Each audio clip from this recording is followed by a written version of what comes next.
Assalamualaikum warahmatullahi wabarakatuh. Izin memperkenalkan diri, nama saya Rizky Winasya Pratiwi. Saya berasal dari UPBJJ UT Surabaya, program studi Sistem Informasi dengan NIM 053811058. Di sini, saya akan menjelaskan mengenai perkembangan Pancasila dari masa ke masa. Berikut penjelasannya. Pada awal kemerdekaan, Indonesia belum stabil. Indonesia bahkan baru mengibarkan bendera merdeka, tapi harus menghadapi ancaman baik dari dalam atau luar negeri. Dalam situasi ini, nilai Pancasila, terutama sila ketiga, persatuan Indonesia, sangat penting untuk menjaga keutuhan bangsa. Walaupun dalam keadaan sulit, masyarakat tetap berjuang bersama mempertahankan kemerdekaan.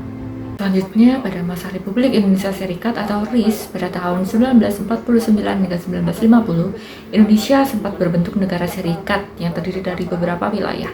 Namun, sistem ini tidak berlangsung lama karena dianggap kurang sesuai dengan semangat persatuan bangsa. Akhirnya, Indonesia kembali menjadi negara kesatuan. Dari peristiwa ini terlihat bahwa nilai persatuan dalam Pancasila lebih kuat dibandingkan kepentingan kelompok atau wilayah tertentu. Masa demokrasi terpimpin, kekuasaan pemerintah menjadi sangat terpusat.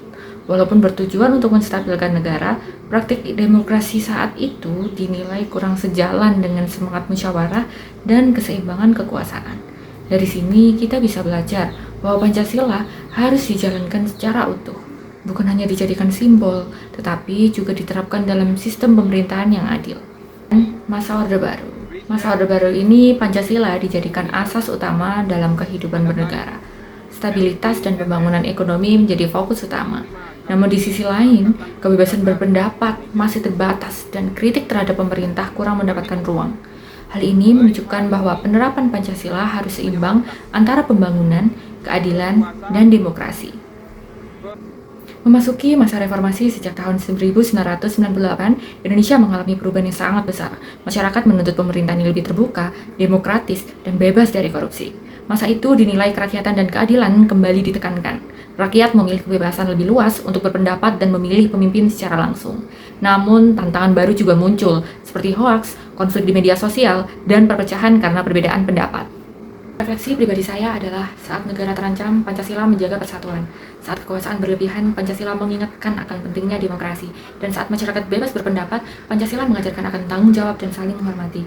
Bagi generasi muda saat ini, seperti saya, Pancasila tetap penting sebagai pedoman dalam menghadapi perkembangan zaman. Kita boleh berbeda pendapat, suku, agama, atau pilihan, tapi tetap harus saling menghargai dan menjaga persatuan. Sekian penjelasan yang bisa saya sampaikan. Terima kasih atas kesempatannya. Saya akhiri dulu. Wassalamualaikum warahmatullahi wabarakatuh.